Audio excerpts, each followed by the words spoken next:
Small thing, 2 pound. Materials in 2 pound. And who like girl, you know, this, you know, and food. You understand as in for 2 pound? Come on, 2.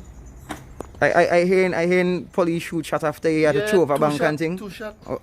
2. So you really had to throw over this cliff in Bel-Air? Of course, watch. Look at all the blues. Let me see. All the blues. Take your time and show me. You check, watch. Blues, yeah. Blues here. Watch. Blues all about, you know. Blues up. Yeah, brother. 2 pound, man. 2 pound. You check. 2. Did you expect this outcome in court today? What when you came to court this morning, what were you thinking was going to happen? Jail. Check, jail. Trust me.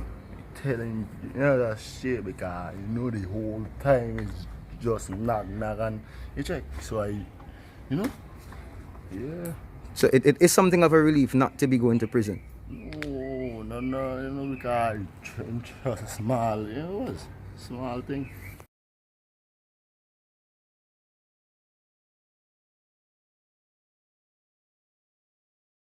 When this incident happened, you were not employed at the time? Nope. But you're working now? Yeah. Alright, you mind telling us what kind of salary you deal with all now? 7. Yeah, so yeah. About $700 a month? Yeah. Yeah? So how are you going to manage that? You have a 4-year-old child, right? Yeah. And the child live with you? Or No. But you take care of this child? Yeah. Yeah, so how are you going to manage that? You're working in town? Nope. Okay. And you living at Coast Hill still? Yeah. Alright, that's where the work is in Coast Hill? Okay. Alright, beautiful. So then you don't have transportation fees and things to pay and so to go work and so on. Alright.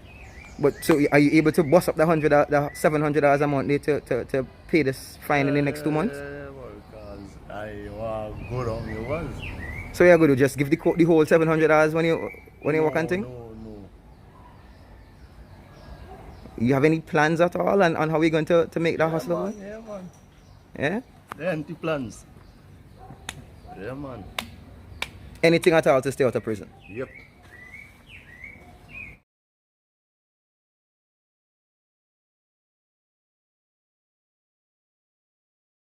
Well, I could tell you something about the certificate. You know. The certificate that I have, I personally believe is the first certificate that issue on island. The medicinal certificate, cannabis Certificate, yes. I have the first one. That is the one that I show you and I want to present to the court so that I can try to defend whatever case they say they have against me. What's happening in court? I mean, this thing started since March. You must have been to court, what? 3, 4, 5 times Yeah, now? I've been to court about 3 times already. Okay.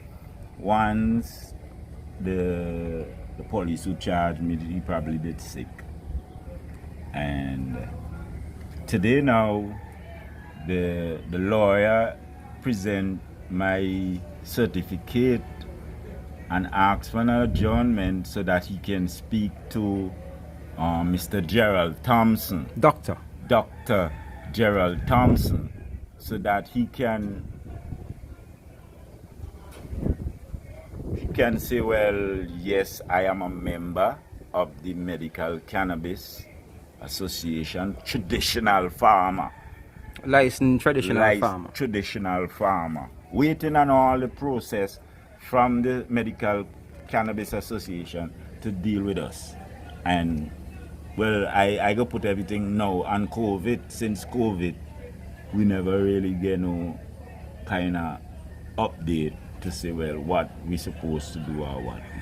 One thing I should say, when the volcano blew, the Medical Cannabis Association called me. Authority, actually. Authority. Mm-hmm. Called me to find out what was my losses from the Soufrière volcano, if my cannabis get destroyed, if they did call me and ask me if my cannabis get destroyed and how much cannabis, I think I lost. And I give them an explanation.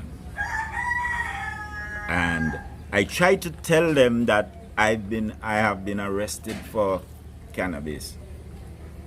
But they just brushed that aside. That was my situation.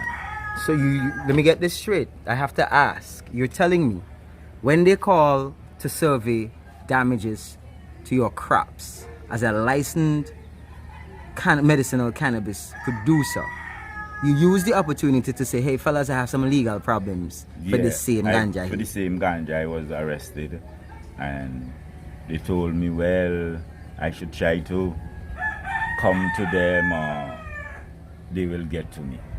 But never happened. I never go to them because I know I can't go to them to fight my case in court. I have to fight my case in court. They ain't gonna fight my case in court. But they can say that I am a legal traditional farmer. They can say that I had an opportunity to bring my marijuana from the mountain prior to the volcano exploding. Because within that time when they arrest me, the mountain was burning down. The mountain, lots of people were losing what they planted. There were no explosions yet, but the impact was already no explosion yet, but the impact was already destroying thousands of pounds of marijuana. So I'm just an individual who get caught up in a situation, and I battle in the situation. I defend in Rastafari. I tell you already, the educators and them who we put up in front to kind of help us and guide us throughout the journey of Rastafari, they failed us. What I cannot understand is about the money laundering. Because so many sheets and towel what I bring from America and we sell, $500 I brought up and tell him he must put up the money for me and all the gone. So I just cannot understand when he call me and tell me say that they take all the money and they lock him up with drugs, cannabis. I can't understand what is going on. So how come now they give him 2 charges, one for money laundering and one for the cannabis? It was to this small business establishment that police forces turned up and removed a quantity of cannabis and small change. A bucket of coins. Literally, say it again, Rasta. A bucket of coins. A bucket of coins. And they're charging you for money laundering for that bucket of coins?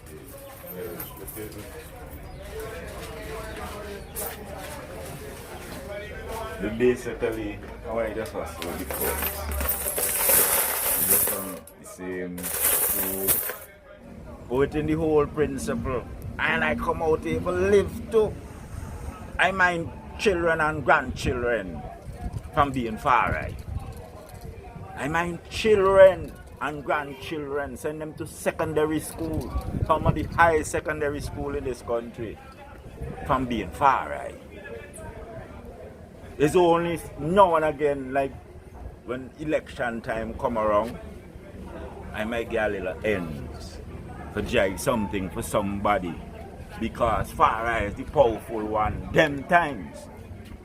You know, because we brave, we have no fear about life, so people need our assistance at that time, you know. But different to that is my vital food, my juices, and the principle of Rastafari, the sky I man through. You understand what I say, my brethren? Yes, man. And me not make up no story for nobody because I have no hatred for nobody. I just want to live. Live with the freedom of being who I am. But on that morning in March, when the police left your premises, they didn't only take the ganja that you had with you. No, they take a bucket of coins from 5 cents, 10 cents, 25 cents, and loonies, dollar. Them took them there and say them is the proceeds of drug related. I tell food I man a cook for the past 50 years. Do you have a total of what was in that bucket? Well, it's approximately about close to $4,000. Because it's a short space of time. It's from August of 2020. A politician man come up on me and give me a job. A driving work. My payment was at least $500 a week. So the first payment I get, I change it up and I put my money in a bucket and say, yo, instead of a politician have to give me a vehicle for drive, I can buy my own. I can save my money and buy my own. So me start to save my money from all that. Say, well, if things go good, me go buy a vehicle. So in the next 5 years when them times come around again, me go have my own vehicle. So me could get a job for my vehicle.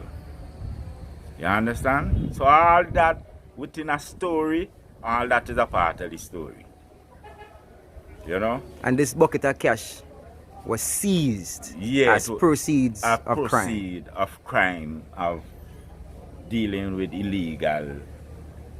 But I'm on illegal because particularly ganja. Ganja. And I'm on illegal ganja man because I pay my money at the medical marijuana compound in order to be registered as a traditional farmer. You ain't just go in there and tell them you're a traditional farmer. No. You have to go through a process of bringing out your credential. Your credential is if you ever get locked up, if you ever been to jail for marijuana. Them is the credentials they're asking about? The credential you have to answer to. And if you say yes, you could certify as a traditional. And if you say yes, it's a part of the process of being certified as a traditional farmer. And you have to come up with a portion of money in order for that to be processed. And you have to have your ID and your photograph take and all these things. It's just like if the police are them interrogating you. And you know this because you did this. Now somebody tell you about it. Because I did it. Nobody ain't telling me about it. I know it. I did it. You understand? It had me bummy to do it. But in order to try to be legal, in order to get your program right, you take your chance. And other man will take chances. And that is a chance I had us to take. Because it's all about marijuana. It's all about medical marijuana. It's all about me being legal